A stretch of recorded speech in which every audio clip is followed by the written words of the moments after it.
Yo, yo, yo, yo, yo. What it is, what it ain't, what it's gonna be. This your boy Irv and Co. Irv and Co. If you're looking for a podcast, here you go. Irv and Co. Irv and Co. If you're looking for a podcast, here you go. Go.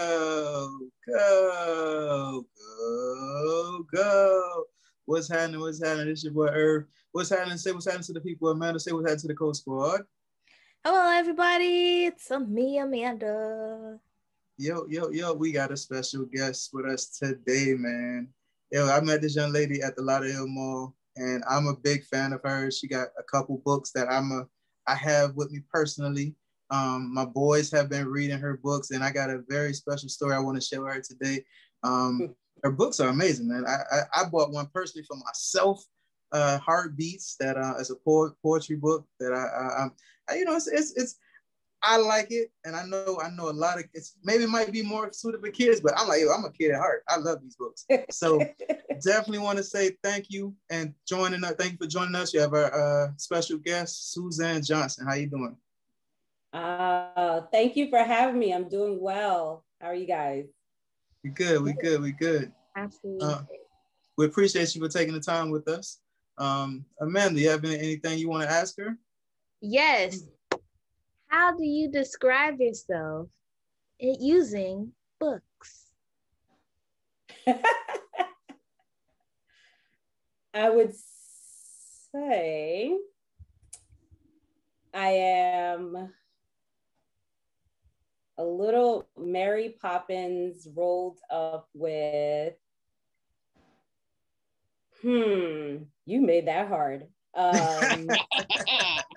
Howdy with a chance of meatballs and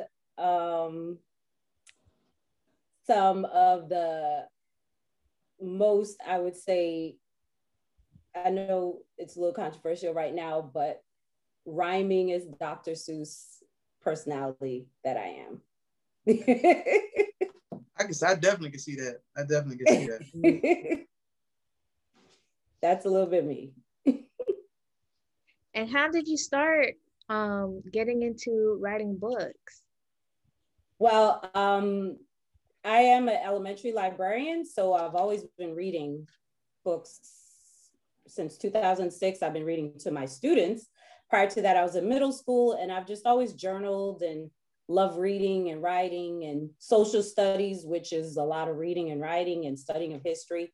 And so in 2011, I just decided to put one of my stories to print. And I kind of hesitated, but a couple of my coworkers were also doing it. So we kind of had a little pact, and about four of us, I think it was four of us, did a book that year. And currently there's two of us that are still actively doing it, and a couple others are, they've taken some time off. So that's how I started. That's what's up. Now, if you had to describe yours, like if you were to write a book about Suzan Johnson, what would the title be?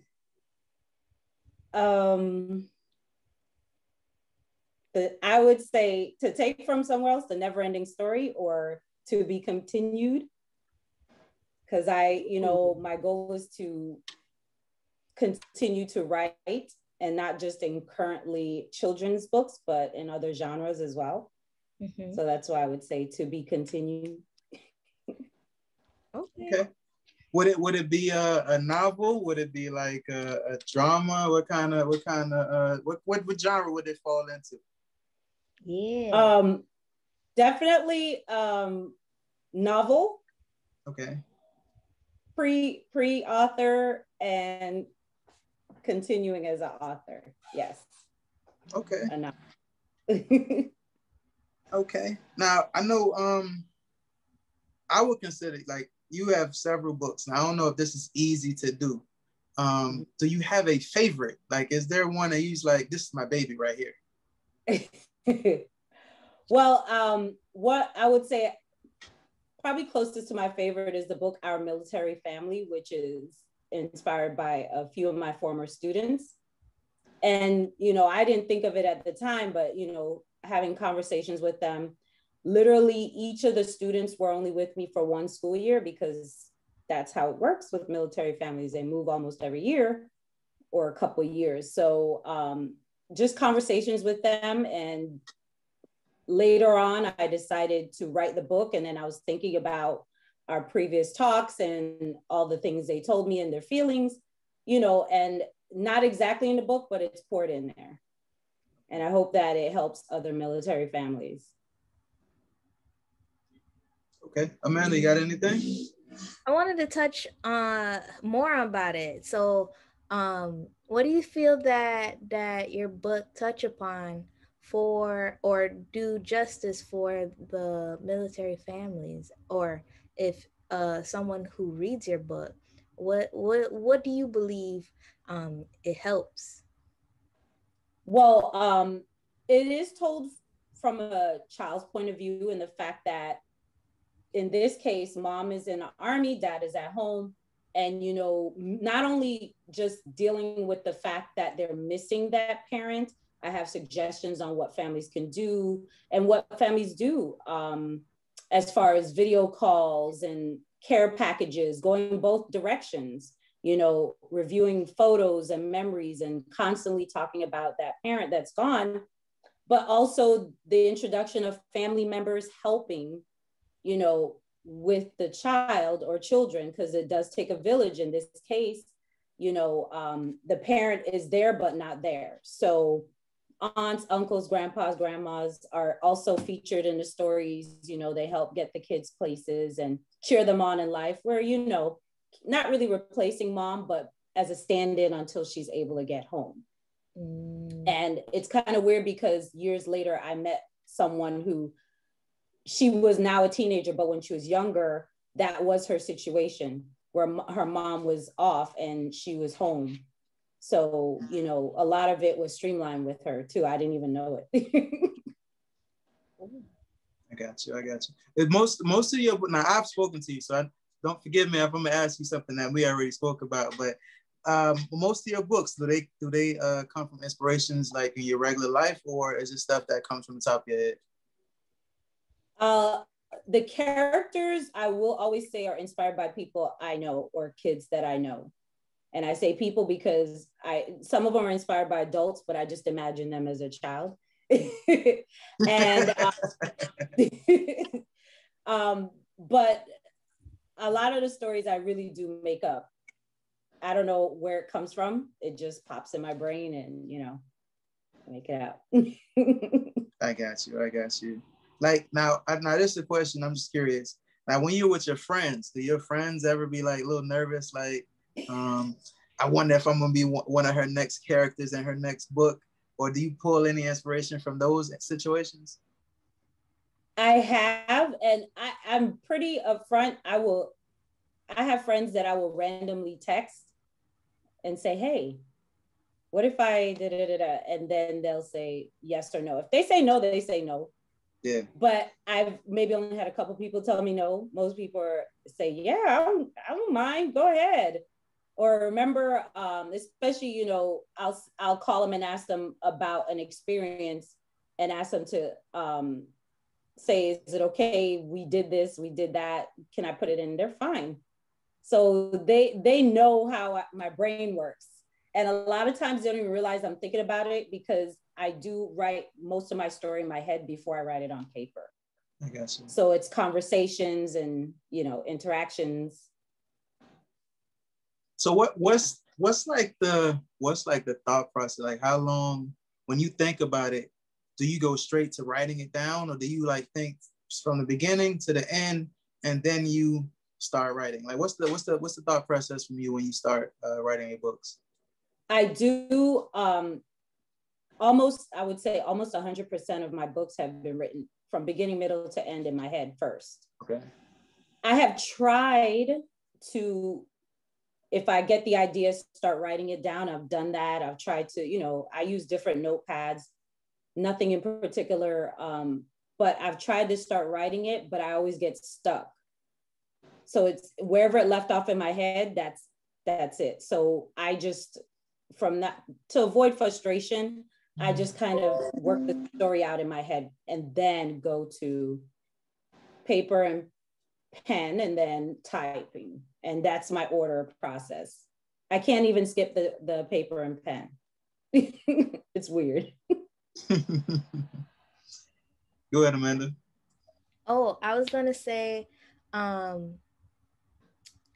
you touched upon writer's block. Mm-hmm. So what is some ways you overcome your writer's block? Okay, so my easiest way is kind of what my coach at CrossFit says. Like if your legs hurt from squatting, she said, how to cure squats? Do more squats. So how to cure my writing?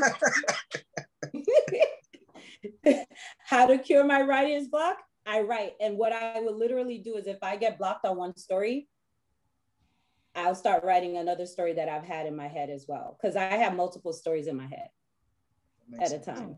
Cool. That makes plenty of sense. Yeah. And I try not to do it in public, but sometimes I'm thinking of it and I'm speaking it as I'm thinking of it. So it does stay in my head. It's not just imaginary. I'll say, oh, I remember this. And I'm talking to myself, but not talking to myself. I'm talking the story through. Have you ever thought of a great concept and you didn't get to write it down and forgotten it? Yes. Hence, notes on my iPhone. Yeah. Today, I've been in places where ideas have come to me and I'm like, oh, that's great. I can't wait to write that down. And I get home and I can't remember it. Yeah. Yeah. So now I have stories in my phone. Yeah. Because I know it's like I have a lot, that's what made me ask, because I have a lot of ideas. And I don't know if it's because I'm getting older, but I'm just like, I have a great idea. And then I'll get home and I'll be like, all right, let me write this down. And I'm like, what was the idea? So I can only imagine you as a creative, you probably have a lot of ideas that come to your mind. And if you don't write them down, I'm pretty sure it's like, yo, I'm sure there's some great ones that you're like, this one could have been. But like you say, you got your phone and you write those things so you don't forget. And I literally, like right now I have a few stories in here, but I won't look at them until I get to them because then it becomes too overwhelming. So I have others I'm working on right now. So those will stay there until I finish these, then I'll go back to them. Oh, so you don't do multiple stories at one time. You finish one story and then move on to the next. Mainly because of the illustrator, but yeah. Okay. Yeah. Right now I'm working on technically 2 stories, but that's just because I happen to get 2 different illustrators at the same time. That doesn't always work. Okay. I got you. I'm sorry, Amanda. I know you be like Irv be hogging the guests. Hold on, I'm coming back. I'm coming back. So, like, when you thought about the idea, all right, you're an educator. Yes. I would listen. Hats off to you. Like, I appreciate you for everything. Thank you. But when you decided to make that transition, you say it was other coworkers and things of that nature. But what was the push, or what made you say, all right? How did you even know where to say I'm gonna start writing and start publishing my writings? Like, what was that transition like? Well, I think 2011, it was actually about a year and a year and a half after my close aunt passed away and my mom. And you know how you say you're gonna do something, and then you don't do it. So at that point, I was like, let me try it, see if I like it. And if I like it, I'll continue. If I don't, I won't. And I actually waited about 3 years between my first book and second book, just because nothing really came to me or inspired me. And that's how I feel it happens. Stories just come to me and then I keep it going. So I want to say after I came up with the second one is when it really just, stories just come to me without me even trying it at most points. Just start snowballing, huh? Yeah. I don't know why, but I'm grateful. Nah, that's good though. And what I like about your books is you have a variety of characters. You have a variety of stories. Like it's not like you have everything is in the same realm. Like you have stuff for many different people. That's one of many things I like so far. Thank you.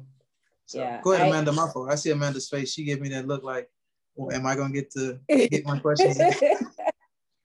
Oh boy. I hope this never happens, but have you ever came across or thought about someone taking your writings and taking it for their own? I personally have not, but I'm involved with a lot of groups on Facebook, and that does happen. Mm-hmm. There's an author I speak with a lot online, and she does crazy amounts of work, and she has actually had to battle that. I copyright everything, officially through the government. I mean, you could do your own copyright by just the fact that you have everything originally, but it's easier when it's already submitted to the government and there's no argument about who submitted it first. But personally, no, but I have thought about it every once in a while. It's kind of crazy. I'll Google my name, I'll Google my books just to see, because the way they did hers, like they literally took everything she wrote and just changed the way the cover looked, but the inside was the same as hers. Wow. Yeah. Wow. Yeah. Is there like a code? Is there like a writer's code for that? Well, the thing is, I'm sure they're not authors. They're just people making a quick buck, because if she's selling a certain amount, they're going to do that. And Amazon tries really hard to stop it, but they're a worldwide company. Mm-hmm. So they'll stop it once it happens. They'll cancel that person. They can't have an account, etc. But how long do they sell before they get caught? Yeah, you don't know. That's crazy. Yeah, that's crazy. That's crazy. Go ahead, Amanda, because I'm about to take off. I wanted to know, what books would you recommend from your library? Oh, my work library or my personal books? Your personal books. Oh, as I mentioned before, the Our Military Family book. Mm-hmm. I think it's a great book for, I would say, kids and the parents and family members of military families, because they do get to see it from a kid's point of view and know that some of the things that they are doing does help, because that's what I garnered from my students, such as, the letters, the care packages, and care packages being very specific to that person, their favorite lotions and snacks and things that that they will not have if they're deployed in another country. So that's probably my recommendation. It's a great book for families. And of course, one that Irv has is The Fractured Tale of Little Red Riding Hood. It's called Little Red and the Crocodile. So that is based on my favorite childhood fairy tale, which was Little Red Riding Hood. And I just loved that story as a kid. I have no reason why, except for the fact that maybe I read it a lot. and there was action in it. And then, I like the action parts.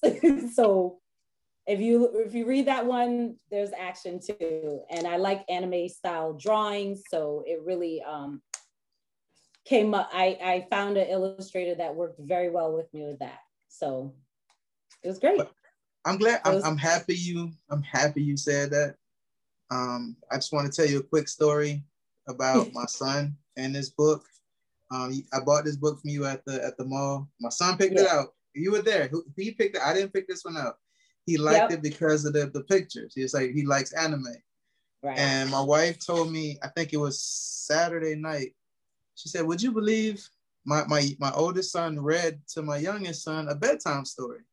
And she was like, he'll read if he never goes on his own to pick up a book. Like, we have to set him, all right, it's book time. But he offered to read a book to his brother, and it was this book. Oh. And he read the entire book from start to finish. And I asked him at the end, I was like, what prompted you? He was like, Little Red Riding Hood is one of my favorite characters, like you just said. And he said, I love the anime character. So it was just, I couldn't stop and I just wanted to read it. So I definitely want to appreciate you for that amazing artwork that you did with the creativity, the story. Like he's on it. So for him, he's giving you the hat, tapping your head, the tap of the hat, and I'm definitely giving you a tap of the hat because that was an amazing job. Thank you. I'm glad he likes it too. Yes, that's definitely my favorite character. Yeah. And I actually gave her a name in the story, Zara, which is my goddaughter's daughter. And I sent the picture of her. I was like, I want her to look like this. And he was like, all right. So she looks like my baby Zara. Oh, amazing. Super creative, very creative. Thanks. Good, Amanda. You know, I'm gonna go. what advice would you give to an aspiring author? Well, I think for most careers, it's just to grow a thick skin. You're gonna think you've written the best story on the planet and it should be everywhere, and some people just aren't gonna like it. And being an author, I think it's more of a journey because, as I said, my first book, I waited 3 years between that and the second. So that was my journey. So your journey is going to be different. So take your time, learn from your mistakes, try to fix what you can. And if you can't, you can't, and just move on. And hopefully the next time do better. Because I think with each story or each book that you create, you have an opportunity to do something more than you did before. And so my advice is for them to just stay the journey and grow very thick skin. And it's kind of crazy, funny, silly, but when you have conversations with people face to face, like in the mall, strangers really, you really find out what people think about you, not just your family and friends who love you, but people who may never see you again. They're a little bit more honest than your family and friends. And it's a good thing. So I do try to, with COVID, not as many, but do as many in-person experiences as I can. I used to do a lot of school visits at night, and that was another great way to get that honest feedback from kids. So grow that thick skin and stay the journey. Who do you think is more honest, the kids or the adult strangers? Kids. I think adult strangers will tell you, not all, let me rephrase that. I think most adult strangers have told me whether or not they like something based on, I want to say, their personal feelings maybe towards the character, the story, where a kid would just tell you honestly whether they like the story. Do you know what I mean? Without too much of their personal baggage or influence in it. They're just like, oh, and they like it or they don't like it. And kids are very honest. Absolutely. And I've had kids tell me they don't like it for me, but it will be great for my little brother or my little sister or my big brother. They're honest. They will tell me. Gotta love them. Yeah. They'll tell you some things that nobody else can hear, and they can get away with it too. Yeah, because you're thinking, are they just saying it to be mean, or are they saying it because that's how they feel? The honesty. Yeah, they're giving you that honesty, how they see it. Yeah. Yeah, no sugar, no cream. Well, that's why you said you gotta have that thick skin. So even if it's from kids, you gotta take that criticism and either use it to benefit, or like you say, tuck your tail in and run away. And I think you definitely, like you say, that thick skin, you gotta have it. So absolutely. Yes. And I follow up with them. I usually will say, if they say, oh, they don't like it, I say, well, what did you like about it? And there are things that I can't change. Like I can't change the fact that I chose the character to do a certain thing or look a certain way if that's what I really wanted. But within their honesty, you may decide, oh, you know what? I never thought of it that way. And I may change it because I am in control of all my stuff. Or I may just leave it as is. True. And then some people can't decipher what is criticism and what is like constructive criticism, criticism and actual criticism, negative criticism for that case. How do you decipher between the two, or like what are some show tells signs that people can look out for? I will say, especially if it's an in-person situation, I do have my books on display and I give them the opportunity if they want to look it over.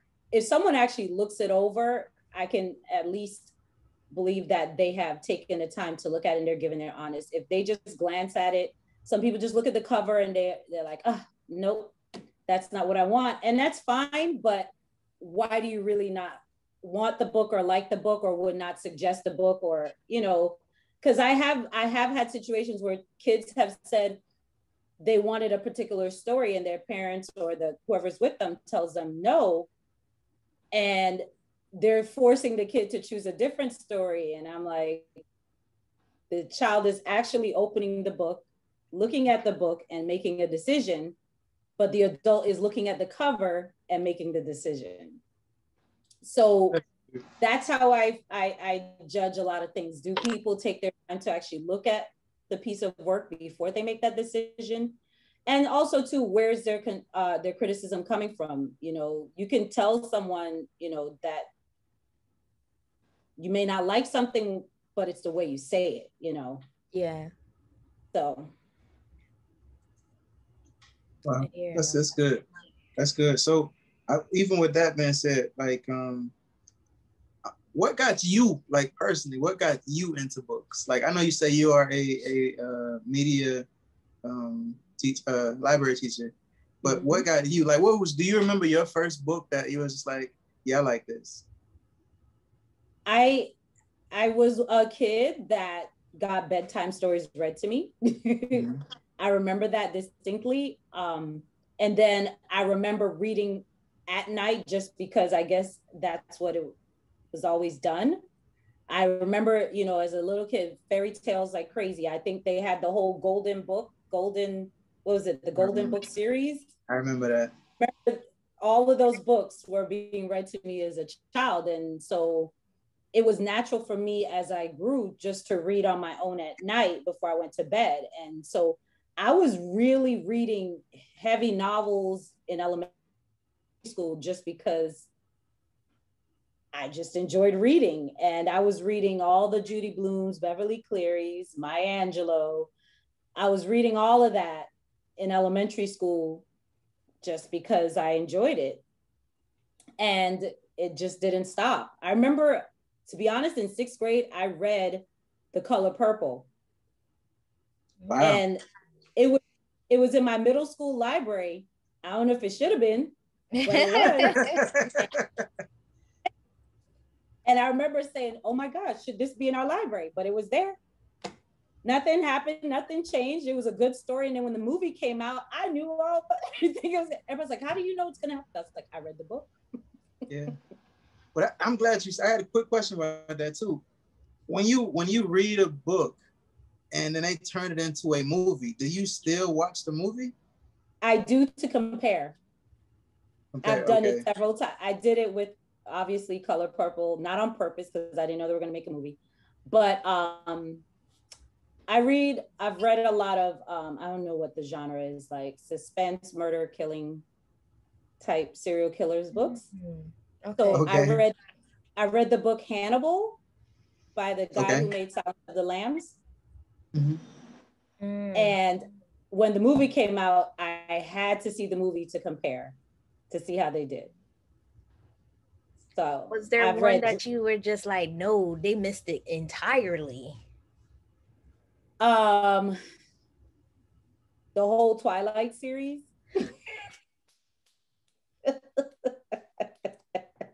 She agrees. She knows it. She knows it. She knows it. I mean, the movies are entertaining, but that's what I try to see. Do they go just for entertainment, or do they go for, the story? I don't know. They just botched the whole thing. They said we just gonna do an artist type of thing. We're just gonna do our own twist and everything. Yeah. Watch the whole story up and be like, you had one job. And they're gonna do what's gonna sell them millions of movie tickets, and true. That's the machine. That's for sure. Go ahead, Amanda. My fault. What are your hopes for 2021? Wow. So to put out these 2 or 3 books that I'm working on and just promote them. I really need to start working on promotions, because I find it difficult, and this is kind of weird. I think maybe it's because I'm an artist. I find it difficult to sell myself, and that's what authors really have to do. I mean, to take it to the next level, you're selling yourself as the brand, not just the book, but yourself. So people will want to continue to buy whatever books you put out and support you. So my goal is to try to learn how to do that more. I am the type of person that will be in a room with people and not mention that I'm an author. And I know people always say, why didn't you tell everybody? Or she just wrote a bunch of books, and talk to her. And I'm like, oh yeah, that's me. I'm horrible. And I don't know why, but that is not part of my makeup. So I know when I make it like super huge as an author, I will have to have a publicist, because I will definitely not be the one promoting myself like that. I agree on that one. I'm exactly in the same boat. Like, I totally understand it. I'm an artist as well, an illustrator, and it's really tough to be like, I'm an illustrator, put a whole sticker on my forehead saying I'm an illustrator, and to get somebody out there to come to me and be like, you're an illustrator, I get it. And I'm like, finally. I'm so into myself that I'm just like, I'm not comfortable being out there and telling people I'm an illustrator, come paint with me. But yeah. I'm definitely making my goal each time when I'm out doing pop-ups, to be like, say at least hi, open your mouth and say hi to at least one person, or get rid of your business cards or something like that. Like, try to make it a game for myself so that I can keep motivated. But I definitely with you with, like, I need a publicist too. I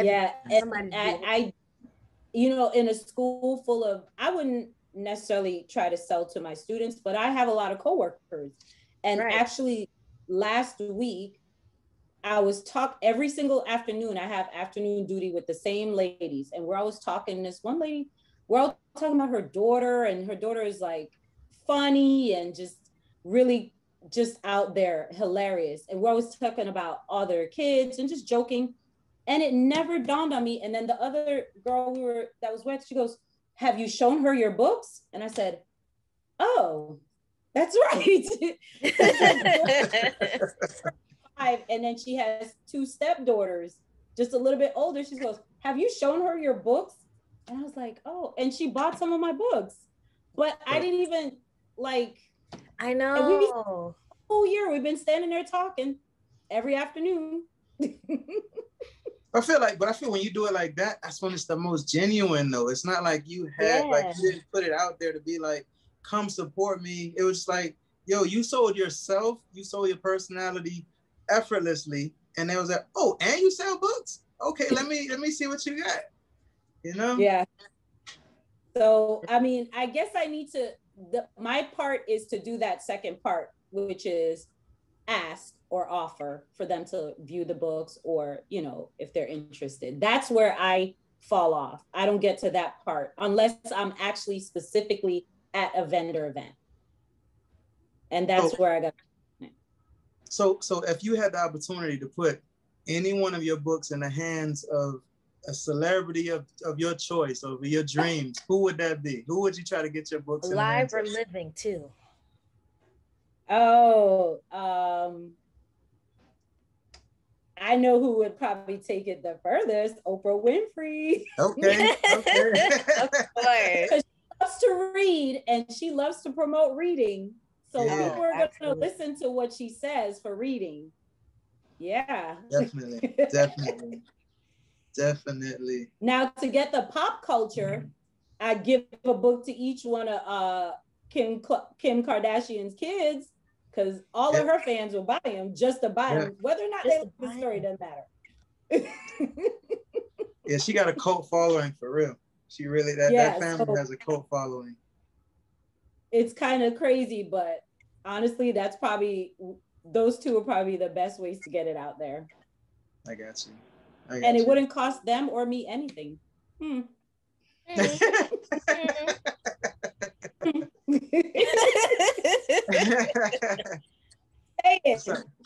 something we're gonna have to work on. That's something we're gonna have to work on. We have to drop this in somebody's DMs or something. For real. Yeah. See this podcast. You never know. For real.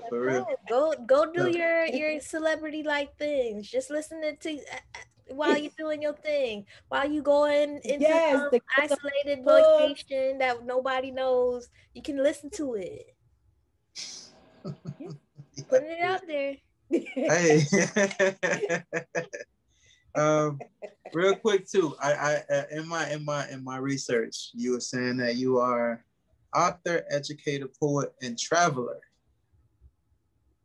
Where are some places that you've traveled, and where are some places that you want to travel in the near future? Well, 2019 was my last big trip. Friends and I went to London, and we did 24 hours in Paris while we were in London. Literally, we backpacked 24 hours in Paris. It was awesome. Wow. Yeah. So,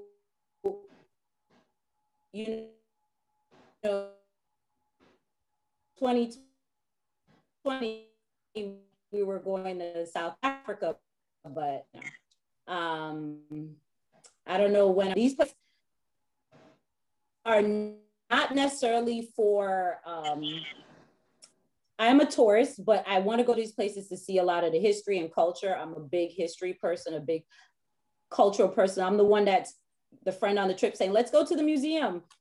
And everybody's like, okay, we got to go at least one museum for her, because I know she's going to ask about a museum. So that's me. So, you know, and then I travel domestically too. Like, I've been to New York, I don't know how many times. And, you know, I'm originally from Jamaica, so Jamaica a lot of times, and Puerto Rico and Dominican Republic and Mexico and all along the Eastern, you know, and California. You be traveling. Yeah, you be traveling. Yeah, Canada. Yeah, Canada. And I only went to Canada because I wanted to see Niagara Falls. Okay. Which side? You said Canada. My fault. Yeah, I was in Ontario. Ontario? Yeah. Oh my goodness. Ontario and Toronto. Ontario. And it was fun because right where Niagara Falls is, there's a bridge and there's customs. So you give them your passport and you can walk across and you're in Buffalo, New York. And you walk back. Oh. It's right there. So, that's going to be on my list. They get added to your list. I would go anywhere if I could. Get added to your list. Thinking of and I will tell you, Toronto was so easy. It's like a clean New York. Really? Yeah. I gotta say this because you've been traveling. Yeah, I've got to say this because you've been traveling. Do you feel that the culture is different each time when you go there, like the mannerisms, the respect, the I guess the dating scene, the social life, totally different when it comes to you traveling? Very different. And I say this because in both situations, I go to the cities. I don't just stay in someone's house and do nothing. And in Toronto, I was completely by myself. I just wanted to go because I wanted to Niagara Falls. So I stayed in Toronto and I went to Ontario for the day. And the people were nice. I had no issues. I mean, hanging out was great. Eating was great. I mean, everybody was so accommodating. I don't know if that's just the city or they knew I was a tourist, but everybody spoke English, even though they spoke French also, but everybody spoke English. So I had no problems. And in London, we were out at night in clubs and had no problems. And they said, oh, you're going to have all these problems because you're tourists. And we didn't. My friend looked on Instagram and found all the places we wanted to go to, and we went. And we had a good time and we had no issues. We arranged our transportation in advance and we just walked around and went into clubs and had a good time. And everybody was pretty much chill. I mean, I think in London, their whole lifestyle was a little different because this was pre-COVID. So when we were trying to go to stores, like regular stores where you shop, nothing was open past 9. Employees had to go home to their families. That's what they told us. Wow. So the only things that were really open late were restaurants and bars. So like regular stores, and we were shocked because we were like, oh, we can't go in. They're like, no, we're closed. Our employees have to go. And they didn't play. They locked people out because they had to go home. Yep. And I was very shocked with that. We're here. Stores are open 10, 11 o'clock at night. Forget your family. They don't talk about no family. I feel like that's fairly new though, because when I grew up, there was nothing open on Sunday. I feel like that's new. That's new. I mean, I'm probably showing my age, but and I understand very few things are open. And then on top of that, if they did open, they didn't open till like 12 o'clock, 1 o'clock. Yeah, so you got to spend the morning sleeping in or spending time with your family. Yeah. I remember that. And it was very, very strange. And we took public transportation everywhere. Everybody was very helpful. I think to be honest, the only situation we had where we had a rude person, they weren't even from London. They were from somewhere else. Please don't say American. I was hoping you weren't about to say American. American. And that's what was so funny. You're an American. How are you rude to us? You're not even from here. She's like, you're Americans. And we're like, all the people from London are nice to us. You're not. Okay. My friends know who I'm talking about.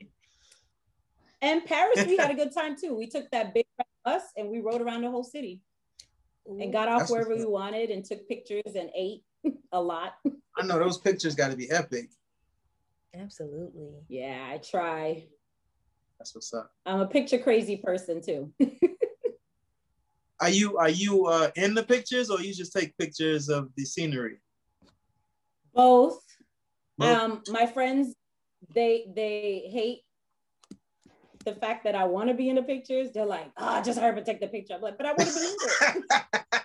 No selfie gang. I do the selfie but some pictures I like to be in it so you can see everything. Right.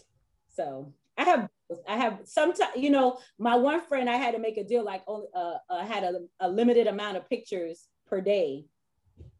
So that's how I got some of my pictures. Oh man, that's great. That's great. Pictures per day. That's great. That's great. Amanda, you want to get and yes, I dragged them to the Louvre. Really? Really? Yeah. And Mona Lisa. I have a selfie with Mona Lisa. What? What? That's hard. That's hard. And that's hard. Like, let's go to Louvre. I'm like, Beyonce did her video in the Louvre. Okay, let's go. So, Yeah. But I went down to see the Mona Lisa. Yeah, that's hard. For You real. you like a traveler. I did the perfect. I really try. I promise you, I always tell everybody, if I hit the lottery, I will not be one of those balling people. I will be traveling and writing. Yeah. That's it. Ooh. Traveling and writing. That's what's up. Yo, I might have to reach out to you to dream. find out, get some traveling ideas, because you be out there. Yeah. And I really, really want to go to parts of Africa and Asia. My aunt has been all over Africa, and I really wish I could go. She tells me exactly where I need to go, what to do, but you know, that got stopped. For now. I was gonna say for now. Hopefully with the vaccines and things, and hopefully things for now. Yeah. So get settled down. Hopefully, definitely got our fingers crossed. Fingers crossed. Yes. What amount you want to give? You got a game for? Yes, I do. Got a book of games. So,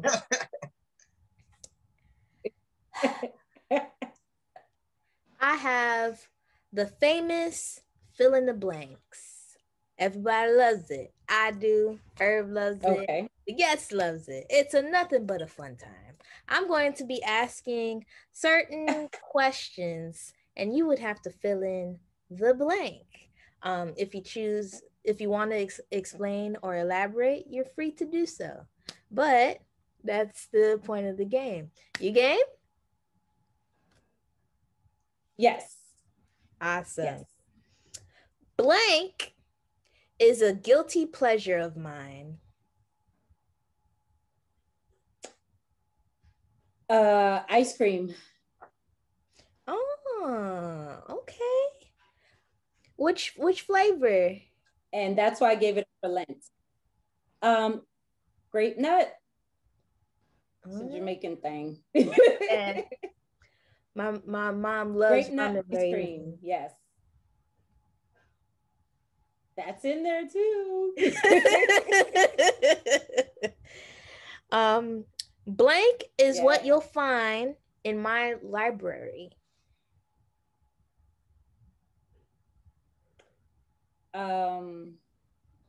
I'm a children's author, but you will find a lot of murder and suspense books. Okay. You did mention that. Mm-hmm. Another one that I have is the world would be okay without blank. Ooh.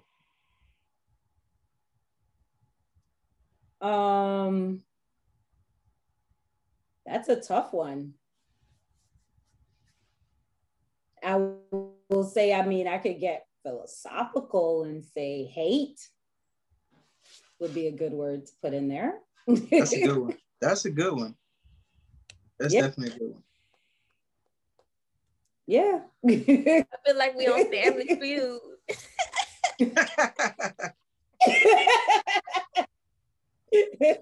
Number one answer. At your desk, you would find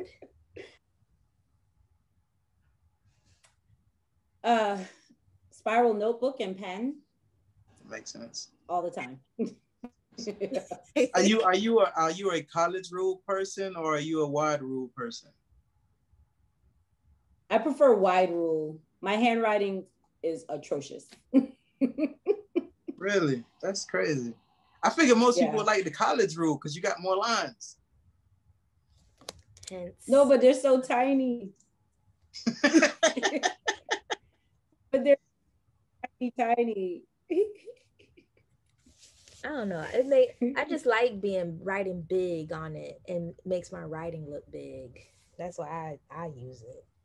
But that's on a later note, you know. Blank gives me the most joy when someone does blank with my books. That's a good one. So blank. That's a good one. I mean, I'm trying to figure out how to fix it. I want to say readers, when they share my books, I'm trying to figure out if it works. Okay. Readers give me the most joy when someone does share my books with others. No. With my books, I guess. With others. Close enough. Close enough. And then I'm gonna add in another one. Do you think it's overrated or underrated with George Orwell?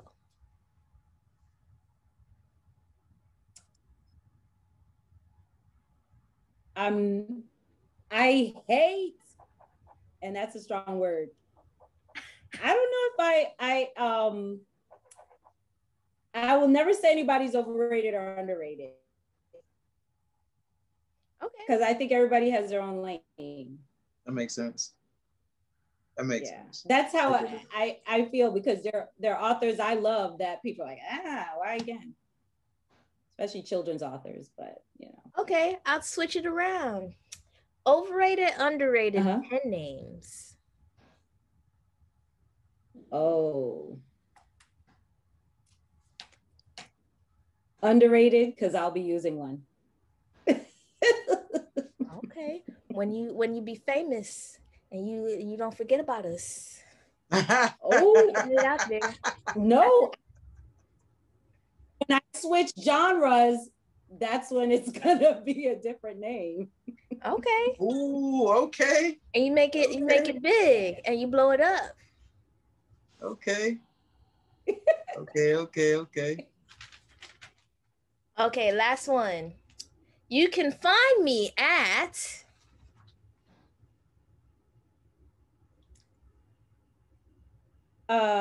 SHJ Stories.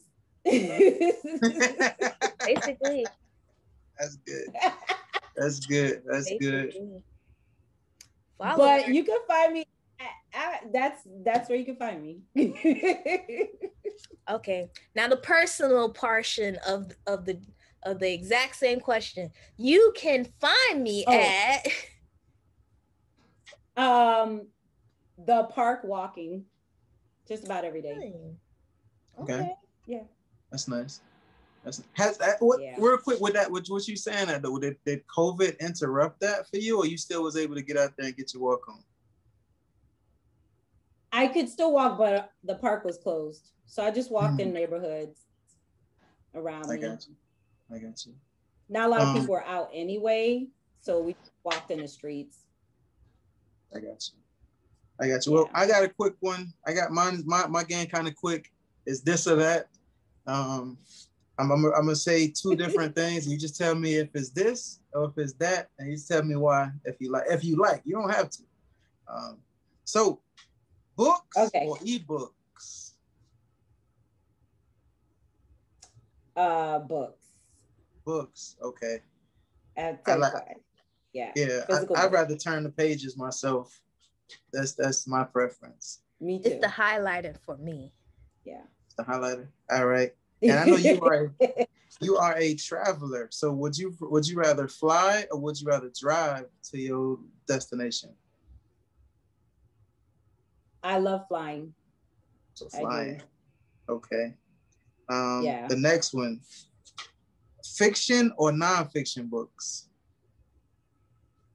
Oh, fiction. Fiction. Okay. Fiction. Okay. To cook or to be served? To be served. And, I like restaurants. Yeah. Trust me, I'm right on there with you. I'm definitely right there with you. I don't mind cooking, but I don't mind being served either. Yeah. All right. Last one for this or that is social media or meeting people in real life. In real life. what is it? Do you think as an author, you think it's easier meeting people in real life, or is it like what's the difference between in real life versus social media for you? I don't know if it's my own feeling, but I think if you could look somebody in the eye and you hope that what they're saying, you get a little bit more truth from what they're telling you, and also feedback. Because on social media, I know people are used to just the likes or the hearts, but are they giving you a genuine feedback? Or did they just click it because they were scrolling? Yeah, that's true. They just like, you know? Yeah. Yeah. That's true. Yeah. Well, I got one last question before I would definitely want you to let them know how they can find you. So she talked about 2021. 2021. My question for you is, how has 2020 treated you? Like, I know 2020 was a strange year. Was this a beneficial year for an author, or was this a challenging year for an author? For me, I felt it was beneficial because I did continue to produce, which I didn't know I was going to. Mm-hmm. The stories still came to me and I was able to do it, which not a lot of people were able to do. So I felt strength in that, as well as because I work a lot, I normally don't have a lot of time to devote to what we were talking about, the promotion. And I was able to do that. So that was pretty awesome. That's good. I like that. So as we're coming to an end, how can the people find Suzan Johnson? So I was joking before, but it is true. SHJ Stories. I am on Instagram with that handle, Twitter, and Facebook. And my YouTube channel is just my name, Suzan Johnson. And anywhere on Amazon, you can put my name in or the title of my books, and I should pop up. I have about 15, so should not be a problem. I do have my own Amazon author page, so you'll know if you have the right person. But definitely if you message me, I'm really good at responding within 24 hours. I don't hold back. Even if I'm busy, I'll still respond to you and let you know, I can get with you when I'm able to. So I hope you are able to connect with me and check my books out. Most definitely. We appreciate your time. Before we get out of here, I got the quote of the day.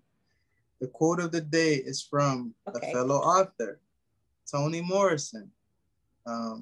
It says, you want to fly, you got to give up the things that weigh you down. You want to fly, you have to give up the things that weigh you down. I like that. When you hear that, what do you think about that when you hear that as an author? I guess the current problem I think I have is, self-promotion, letting everybody know who I am, what I do. So if I can get rid of that weight of not doing it or feeling anxious when I do it, maybe that will help me fly. And that means get out there more. Okay. Yeah. All right. I think we all could definitely probably use that too. I know I like that quote. I definitely I think the same thing what you said. I think we don't promote ourselves. I know when I'm out there, I don't talk about it. I don't think Amanda, we just out there. I think it's hard. I think you're just so used to just getting to know people that it's like, I just want to get to know you. Not even thinking about, I have stuff to sell or to promote. So. All right. Or that could benefit them. So you never know. Yeah, that too. So we appreciate you for stopping by. We had a great conversation. I know I enjoyed it. I know Amanda did. I hope you did as well. This is another episode of Irv and Co with Suzan Johnson. We greatly appreciate you.